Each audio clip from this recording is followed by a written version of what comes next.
अस्सलाम वालेकुम, good morning Waseb. मेरा वसेब क्या हाल है मेरे वसेब दा। एक होर सोहनी सवेर तुसा सारिਆਂ को इन दुआ दे नाल कि अज दा दिन भी खैर बरकत नाल गुजरे। तो इवें ही साड़ी किते भी दुआ करो। सवेरे दी दुआ भी ज़रूरी है, जिं टाइम असा तो खुदा हाफिज करेंदे से वो भी ज़रूरी है, लेकिन सवेरे भी चंगी सोच दा नाल अगर असा आगाज़ करूँ तो ये बेहतरीन रह सकते। तो अज दी गाल ना उवें तो मैं करेंदी रह वेंदी हाँ, लेकिन अज स्पेसिफिक मैं स्पेशली आखना चाहसा कि अगर असा अपनी कोई भी सोच को असा कहीं भी वक्त को या अपने आप को या कई बे इंसान को सोचेंदे से कि कल को क्या थी से इदी तरक्की या साड़ी तरक्की थी से न थी से असा क्या कामयाबी हासिल करे सूँ असा किवें करे सूँ। मैं अगर आखा जेड़ा मैं सोचे, जेड़ा मैं समझे, जेड़ा मैं पढ़े, जेड़ा मैं सही कामयाब लोगों तो सीखे वो ये कि तुसा अपनी नीयत देख गिनो। नीयत मुनाफकत नाल नहीं देखनी भाई, नीयत अपनी आप को सही तरह जज करके अपनी नीयत का सही तरह मुआयना कर गिनो। तुहाडी कामयाबी नाकामी, तुहाडी मुश्किलात, तुहाडी आसानी तो आपको मिल वैसे इवें ही कहीं बई दी भी कामयाबी तो आने वाली जिंदगी उनकी नीयत ते मयसर होंदी है।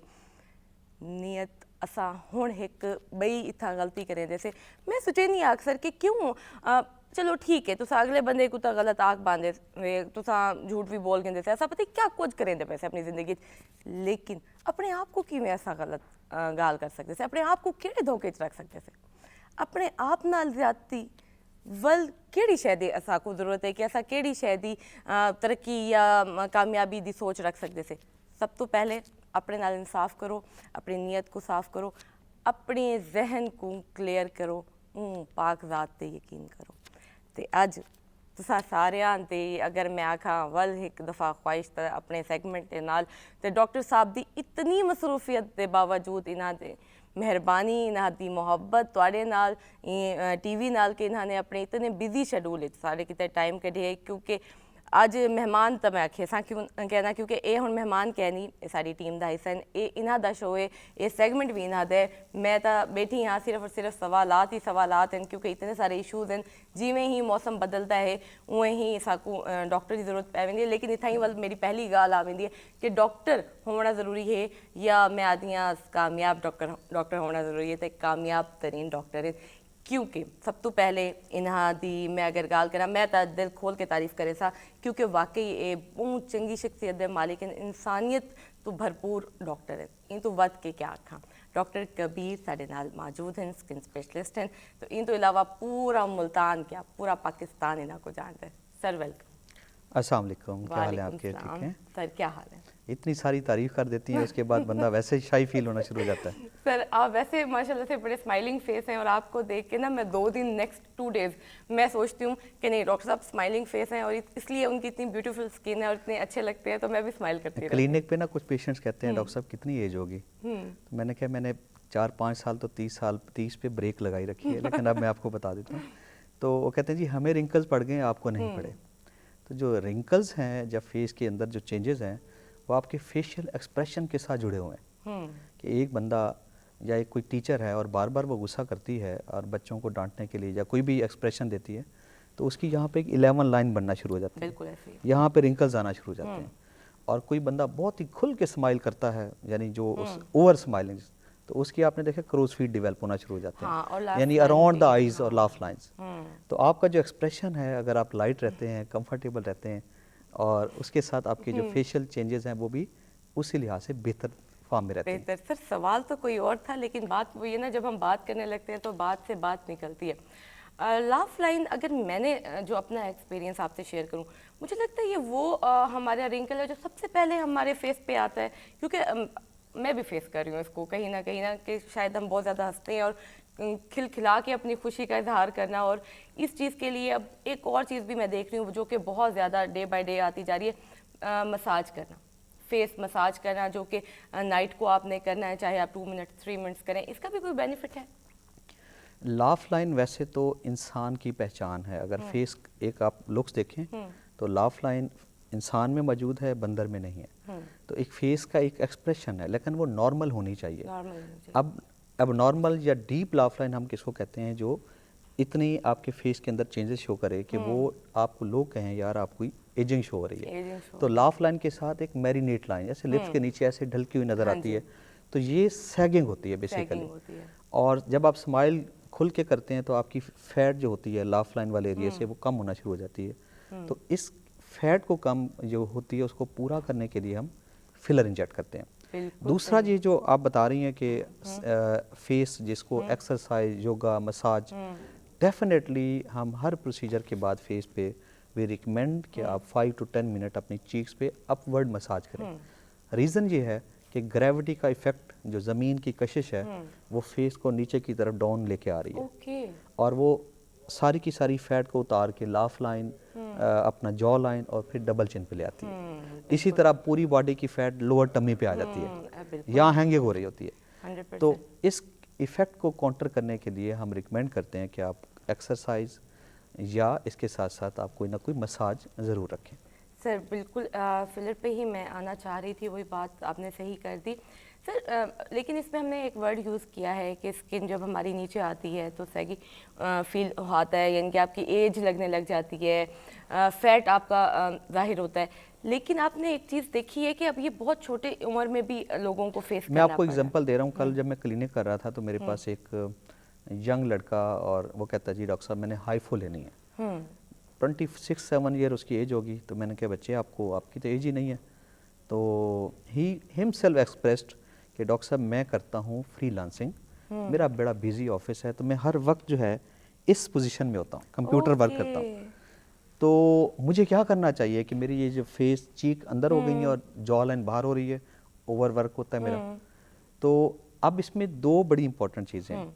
एक तो आप उसको पोस्चरल चेंज रिकमेंड करते हैं, ठीक है, कि बच्चे आपने कंप्यूटर ही रखना है ना, ये लैपटॉप, तो आप अपनी टेक वाली चेयर बनाएं। बिल्कुल। और जो पोजीशन आप इधर करके बैठे हैं आप उसको टेक वाली पोजीशन में आपका, ताकि फेस पीछे की तरफ लिफ्टिंग शेप में रहे।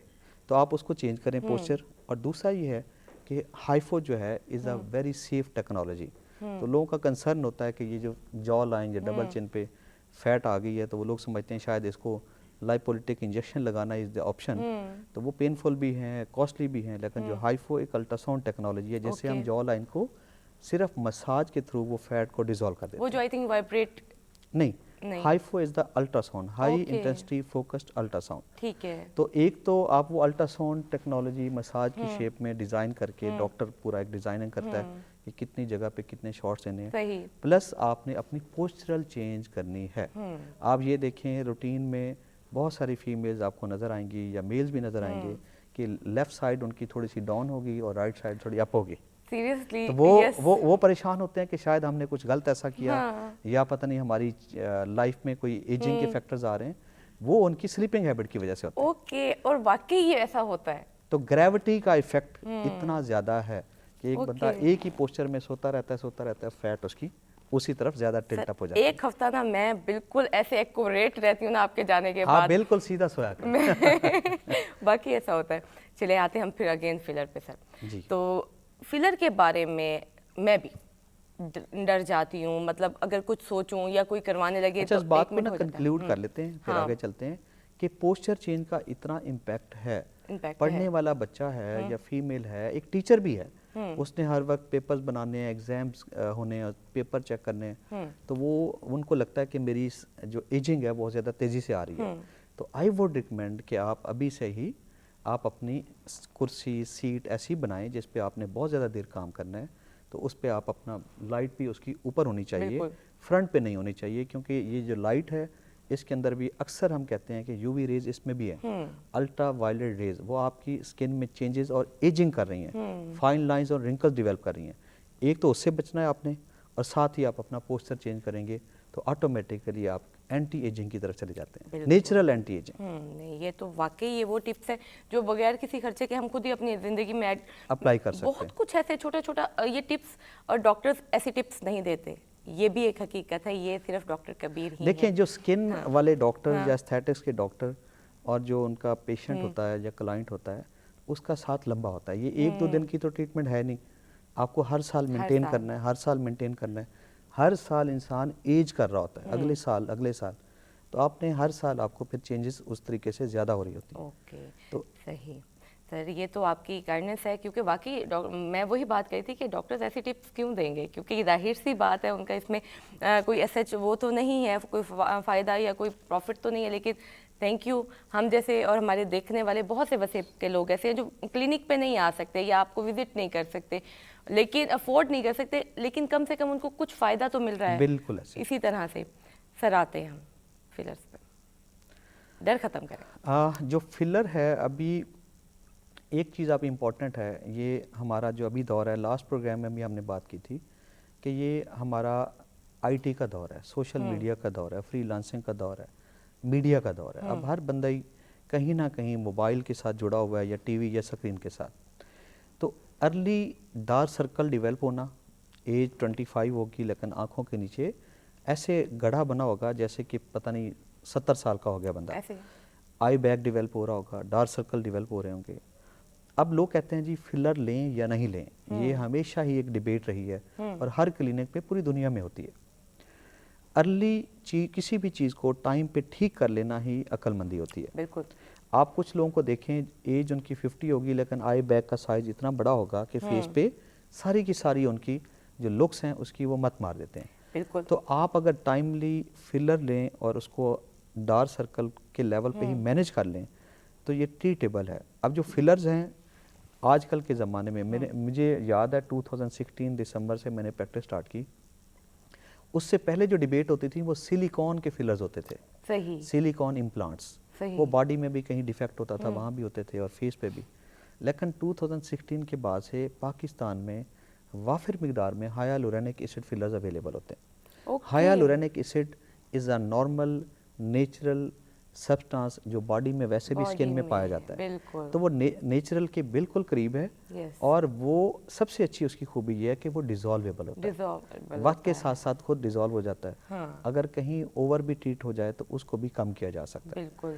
तो जितना जल्दी हो हम रिकमेंड करते हैं कि ख़ास तौर पे डार्क सर्कल के मामले में, और अगर आपकी चीक डाउन हो गई हैं तो उनको अपनी कंट्रोल रखने में, क्योंकि you spend a lot of money on daily makeups, कि आपने तैयार होना है, ऑफिस जाना है, मेकअप से मेकअप्स हो रहे हैं, स्किन की हालत ख़राब हो रही है, तो बेहतर है कि आप फिलर के थ्रू अपनी चीज़ को कंटूर अप कर लें। ओके सर, मैं एक छोटी सी मैं दिखा रहा था अभी प्रोग्राम में, भट्ट साहब खड़े थे कि कल मैं परसों इस्लामाबाद था, वहाँ कुछ मैंने प्रोसीजर्स किए। उस हवाले से तो बल्कि बहुत सारे सवालात हैं जी। मैं सिर्फ एक चेंज दिखाना चाहता हूँ, अगर हमारी वो टीवी प्रोग्राम पे इस पे नज़र आ सके। सर मुझे तो दिखाएं और मेरे आप एक तो कैमरे की तरफ कर दें। मेरे पास इस्लामाबाद क्लिनिक पे जब ये पेशेंट आए कि मुझे डॉक्टर साहब क्या करना चाहिए, आप इसमें देखेंगे अगर कैमरे पे फोकस हो सकता है तो। एक मिनट रुकिएगा। हाँ जी। अच्छा, ये बिफोर है, ये आफ्टर है, ठीक है, उसी वक्त की ट्रीटमेंट।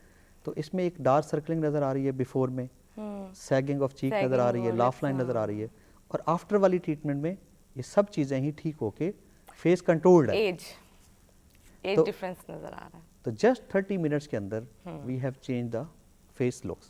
तो ये जब पॉसिबल है, हम जो फिलर्स के थ्रू करते हैं, तो ये आपकी साल, 2 साल, 3 साल, बहुत आपकी डिपेंड करता है क्वालिटी ऑफ लाइफ पे। तो आप उसको क्या दोबारा से देखिए, अच्छा लगने के लिए ही आप ड्रेसिंग करते हैं, अच्छा लगने के लिए ही आप बड़ी गाड़ी रखते हैं, सब कुछ आप पर्सनैलिटी का पार्ट बनाने की कोशिश करते हैं। तो अगर आपकी फेस लुक्स अच्छी हो, आपकी पर्सनैलिटी ठीक हो, तो फिर कपड़े भी ठीक लगते हैं और सब कुछ अच्छा लगता है। एग्रीड। और वाकई स्किन भी अगर आप सिर्फ उसकी भी केयर करके उसको भी नीट एंड क्लीन रख लें, कलर से सर कोई फ़र्क नहीं पड़ता। आते हैं, बल्कि आना था लेकिन पाकिस्तानी कौम को बड़ा फ़र्क पड़ता है। पाकिस्तानी कौम को जितना आप कलर्स के मामले में आप काउंसिल कर लें, मतलब हम अब एज अ डॉक्टर हमें बाज़ का अफसोस हो रहा होता है कि कलर जो पहले वाला था उसकी भी हालत ख़राब कर ली लोगों ने, और जो अब आगे अचीव करना है। तो आप टॉपिक की तरफ आएँ। बिल्कुल। अब पहले कर लेते हैं कलर पे बात, क्योंकि उसके बाद माशाल्लाह से जो आप डे बाय डे आपकी कामयाबियां हम देख रहे हैं सोशल मीडिया पे, और मैं आपको अच्छा खासा फॉलो कर रही हूँ और उस हवाले से भी बात करूँगी। लेकिन अब बात आ गई है उस टॉपिक पे जो कि मैं कहती हूँ सबका फेवरेट, ये बॉयज़ गर्ल्स सबका कलर का मामला जो है। अब कलर जो है अभी मैं अपने क्लिनिक में जब अपनी लॉबी में जाता हूँ, जब पेशेंट्स को पहले देखता हूँ, तो कुछ फैमिली मुझे बार बार नज़र आती हैं। They have colour issues. और उन्होंने क्या किया, उस कलर जो नॉर्मल था उसको बेहतर करने के लिए, गोरा करने के लिए फार्मूला क्रीम्स यूज़ की। और वो मुल्तान में, लाहौर में, इस्लामाबाद में हर जगह। हर डॉक्टर को दिखा चुके हैं वो लोग, और एट द एंड उनको कुछ अचीव नहीं हो रहा। क्यों? कलर वाली जो क्रीम थी, वो कुछ लोग समझते हैं कि जी वो मैं नाम नहीं ले रहा किसी क्रीम का, लेकिन उनको लगता है वो सेफ चीज़ है, लेकिन ऐसा है नहीं। हम स्किन को बर्बाद कर रहे हैं। बन गई 4-5 की जो मिक्सअप होता है उसका सबको पता है। अच्छा, अब उसमें आप समझें मरकरी और स्टीरॉयड दोनों कंटेंट डाले जाते हैं, वो स्किन को जो बर्बाद करते हैं। उसके बाद वो जो छाइयाँ पड़ती हैं, कुछ लोग 2-4 साल तो एंजॉय कर लेते हैं, 5 साल भी, कि रेड हो गई स्किन, कलर अच्छा हो गया, लेकिन उसके बाद सारी ज़िंदगी वो स्किन के डॉक्टर को कमाई कराते रहते हैं। और प्रॉब्लम ये आ रहा है, जो यानी अफसोस की बात जिसको मैं कह सकता हूँ, कि अगर मदर ये कर रही थी ना, तो बेटी भी कर रही है, बहू भी कर रही है, सारे घर वाले कर रहे हैं। तो माँ की हालत देखी हुई है उन्होंने। लड़के भी कर रहे हैं, लड़के भी कर रहे हैं, सेम। अच्छा, वो आपका सरमाया जो आपकी बाकी चीज़ों पे इस्तेमाल होना चाहिए था, वो फार्मूला क्रीम के इस्तेमाल के बाद जो स्किन ख़राब हो गई, पिगमेंटेशंस आ गई, उसको ठीक करने के लिए आप इस्तेमाल कर रहे हैं। तो मैं समझता हूँ ये कौम के पैसे का ज़िया है, और इसके ऊपर लोगों को ये क्रीम रुकने वाली नहीं है। अब तो मैं बड़ा हैरान हुआ कि लंदन के काफ़ी जनरल स्टोर्स के ऊपर क्रैक डाउन किया गया है कि ये जो ब्यूटी क्रीम पाकिस्तानी है, इनको यहाँ से हटाया जाए। देखें, तो यानी लोग क्या करते हैं, अपने साथ ले जाते हैं, जाके वहाँ सेल कर देते हैं, स्टोर्स वाले फिर आगे सेल करते हैं, वहाँ पहुँच में सेल होती हैं। तो यानी ये सिलसिला रुकने वाला नहीं है, आवाम को खुद ही समझना पड़ेगा कि ये हमारे साथ अच्छा नहीं हो रहा। अच्छा सर, इसी के साथ ना एक और चीज़ है जो कि आपने बहुत देखी होगी, मैं भी आजकल हर किसी को देख रही हूँ, सीरम के, क्योंकि हर चीज़ बहुत अच्छी होती है अगर वो एक मुनासिब मिकदार में और इतदाल में रह के हम लोग इस्तेमाल करें। और ये हर चीज़ में ही है, खाने से लेके लगाने तक में, और ज़िंदगी के हर मामले में ही।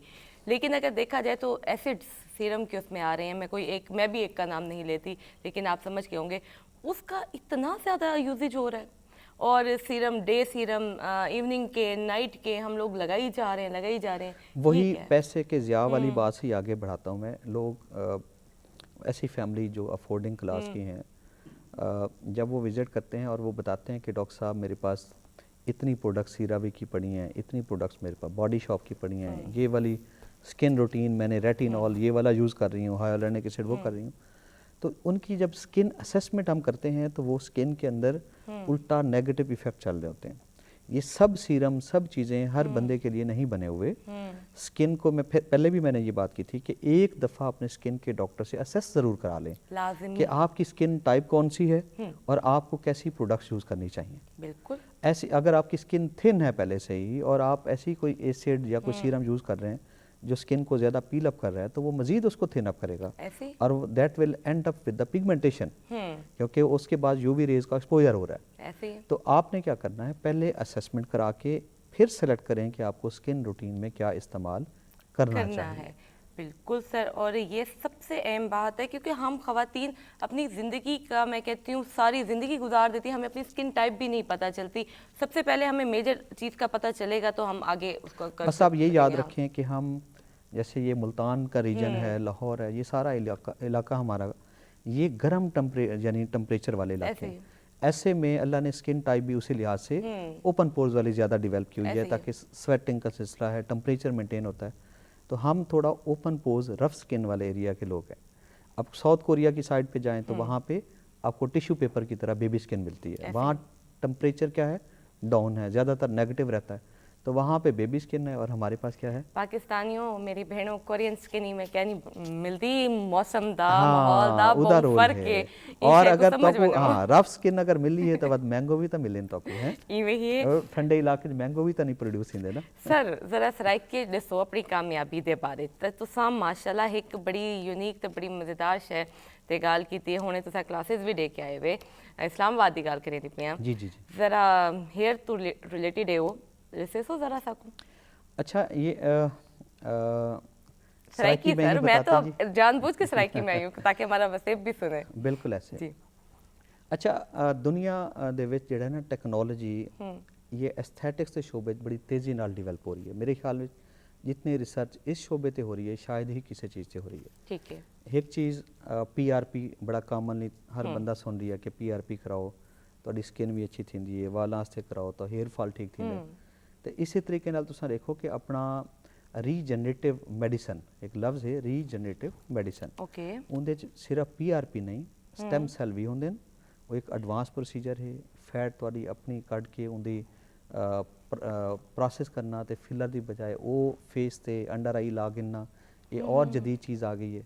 अच्छा। और मज़ीद जड़ी नवी चीज़ जड़ी मैं आने वाले दौर च पाकिस्तानी लोग और साढ़े बहुत सारे लोग जड़ा इंतज़ार च कोई ऐसी टेक्नोलॉजी आ वने कि पूरा ही वाल जड़ा है लैके ना उन्होंने ट्रांसप्लांट कर दो कि वाकई?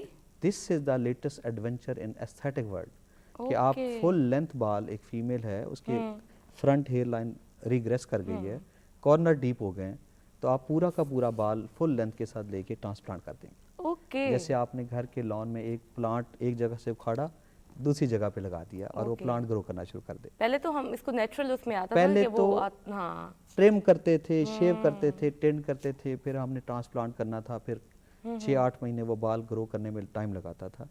तो वो उसमें आपका सोशल जो एक सर्कल है वो डिस्टर्ब होता था। तो अब जो जदीद चीज़ है जो कि इंशाल्लाह माह रमज़ान के बाद हम भी यहाँ पे मुल्तान में भी लॉन्च करेंगे, इस्लामाबाद में भी, तो वो इक्विपमेंट है बेसिकली काफ़ी कॉस्टली जो परचेज़ करना है, तो वो उसके इंपोर्ट और चीज़ों में टाइम लगते हैं। तो उसके बाद you will have the chance कि आप लॉन्ग हेयर ही ट्रांसप्लांट करा लें। Awesome, great.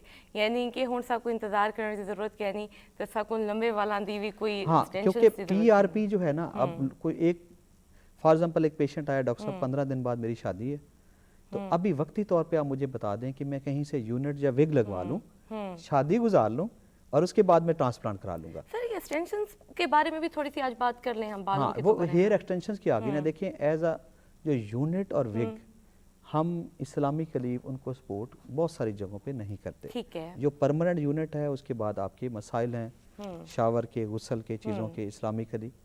तो विग होती है, आप वक्ती तौर पे लगाएंगे, आपने क्या करना है जब भी कोई सोना है जाके तो आपने उतार देना है। तो जो यूनिट लगता है वो फिक्स्ड होता है, हाँ बिल्कुल। उसको आप नहीं उतार सकते, उसको उतारने के लिए प्रॉपर एक आपका टेक्नीशियन होता है जो उतारता है। तो उसकी बजाय हम कहते हैं कि आप ट्रांसप्लांट की तरफ जाएं। अगर शौक ही रखना है, या तो आप गंजे अपने आप को एक्सेप्ट करें कि बालों के बगैर आप ठीक लग रहे हैं, अगर नहीं आपको लगता तो फिर मेरे ख्याल में आपको ट्रांसप्लांट की तरफ जाना करवाना चाहिए। चाहिए, बिल्कुल। तो फीमेल में भी आपको पता है आजकल हार्मोनल इश्यूज, थायराइड के इश्यूज, इसकी वजह से जो उनके बाल मेल की तरह हेयर लाइन, यानी माथा वैसे 3 फिंगर तक अगर फीमेल में होता है तो वो 5-6 फिंगर तक चौड़ा हो चुका है। सर हेयर स्टाइलिंग का भी इसमें हम टूल्स का भी सबसे बड़ा बहुत बड़ा अगर पोनी खींच के लगाती रही हैं कोई भी फीमेल बचपन में बहुत साल, तो वो खींचने की वजह से रीग्रेशन हो जाती है फ्रंट टाइप की, रिट्रैक्शन एलोपेशिया कहते हैं उसको हम। सर बड़ी अहम बात, क्योंकि ये मुझे याद आया आज कि ये मेरे फर्स्ट प्रोग्राम की बात थी और हमारी रह गई थी। आज हमारे पास इस तरह से सिचुएशन भी और मौसम भी है। आज हमें बाकायदा सही तरीके से हेयर के बारे में और हेयर के प्रोडक्ट के बारे में बताएं, क्योंकि ये बहुत ज़रूरी है। हमारा हेयर में हम शैम्पू, हमारा कंडीशनर, हमारा मास्क, हमें इसको किस रूटीन से यूज़ करना चाहिए। चलें ठीक है, अगर कोई नॉर्मल पर्सन है उसको कुछ भी नहीं है लेकिन वो अपने हेयर को थोड़ा सा और ज़्यादा हेल्दी वेल्दी करना चाह रहे हैं, उस हवाले से ज़रा हमें थोड़ा सा गाइड करें। सबसे बड़ा अभी मैंने करंटली देखा है जो लोग फेस कर रहे हैं प्रॉब्लम, वो डैंड्रफ और सिबोरिया, सर में खुश्की का मसला। ये रूटीन ये वक्त के साथ ज़्यादा क्या हो रहा है, कॉमन हो रहा है। आप अक्सर देखें ऑफिसर्स होंगे, उनके शोल्डर्स पे आपको लगेगा कि ये कोट के ऊपर जो है वो डैंड्रफ के स्पॉट्स नजर आएंगे। फीमेल्स हैं उनके आपको छिलके छिलके सर में बने होंगे। तो ये कॉमन वक्त के साथ ज़्यादा हो रहा है। उसकी वजूहात हमारी ये डाइट, हमारी इन्वायरमेंटल चेंजेस और आपकी इम्यूनिटी के इश्यूज हैं। ठीक है। जो ये फंगस होती है ना स्कैल्प में, ये डैंड्रफ को फंगस है बेसिकली। ठीक है। तो इसकी ग्रोथ ज़्यादा होती जा रही है। ठीक है। तो आपकी जब जब इम्यूनिटी कम होगी तो फंगल इन्फेक्शन जो है वो बड़ा तेज़ी के साथ आपको डेवलप होते हैं। तो हमें अपना लाइफस्टाइल मॉडिफाई करना चाहिए। सही है। लाइफ में क्या करना, स्लीपिंग पैटर्न ठीक करें, उसके साथ कोई वॉक जो भी है आपकी या एक्सरसाइज, और उसके साथ आप अपनी डाइट के अंदर कोशिश करें कि सैलड का इस्तेमाल लेके आएँ, जितना कम भी हो सके। तो जितना कम हो सके, क्योंकि हम रूटीन में जो सब्जियां पका रहे हैं ना, उनको बॉयल कर करके उसको घी के अंदर, चीज़ों के अंदर उसके सारे विटामिन ज़ाय करने के बाद हम लेते हैं। तो आपने अपनी इम्यूनिटी अच्छी करनी है तो लाइफस्टाइल मॉडिफिकेशन और उसके अंदर सैलड्स का इस्तेमाल आसानी से किया जा सकता है। और फिर आपकी क्या होगा, ऑटोमेटिकली स्किन और स्कैल्प यानी हेयर्स दोनों में ग्रेस बढ़ जाएगी। बिल्कुल। दूसरी चीज़ इसके अंदर ये है कि हर बंदा हेयर मास्क अफोर्ड नहीं करता, तो हमारा जो हेयर ऑयल रूटीन के अंदर जितने भी मार्केट में अवेलेबल हैं या घरों में या सरसों के जो भी लोग उसको क्या करते हैं 24-24 घंटे अप्लाई करके रखना, हफ्ते में 3-3 दफ़ा ऑयलिंग करना, ये रिकमेंडेड नहीं है हमारे। हम कहते हैं कि हफ्ते में एक दफ़ा 2 से 3 घंटे आप ऑयलिंग करें और ऑयलिंग के बाद आप इंतज़ार करें उसका और उसके बाद उसको आप वॉश कर लें। तो आप 24-24 घंटे बाल ऑयलिंग करके रखेंगे तो वो डस्ट कैचर बन जाते हैं, इन्वायरमेंट से इम्प्योरिटीज़ आपके बालों में आ जाती हैं और उल्टा वो उसके करें उसकी ग्रोथ को रोक देंगी। सही। तो आप हेयर मास्क डेफिनेटली आपकी अफोर्डिंग क्लास की तरफ चीज़ें जाती हैं। आम बंदा जो है, आम फीमेल है, वो आराम से घर में वंस इन अ वीक आप अपनी मदर से, अपने घर वालों से उनसे ऑयलिंग करवाएं, फिर उसको वॉशअप कर दें। ठीक है। थर्ड चीज़ जो आती है कि विटामिन जी, हम जी फलां वाला विटामिन ऑनलाइन हमने ले लिया फलां वाला, तो देखिए विटामिन की एक हाइपर विटामिनोसिस भी होती है कि आप विटामिन ज़्यादा ले लेके आप अपनी बॉडी में वो डिपॉजिट्स होके नेगेटिव इफेक्ट डालते हैं। तो आप अपने आप को इतना विटामिन पे शिफ्ट ना करें, अपने डॉक्टर से पूछें और कोशिश करें कि अपनी लाइफ में जिंक को ऐड करने की। बिल्कुल। जो जिंक का जो रोल है वो स्किन के साथ, इम्यूनिटी के साथ हेयर्स के अंदर बहुत बड़ा है। तो अब कभी कभी आपने 6 महीने बाद 1 महीने के लिए जिंक ले ली और या कभी आपने विटामिन 15-20 दिन के लिए ले लिए, लेकिन लॉन्ग टर्म यूज़ नहीं करने। सही। तो ये 3 बेसिक चीज़ें हैं जिससे आप बालों को बेहतर रख सकते हैं। Thank you.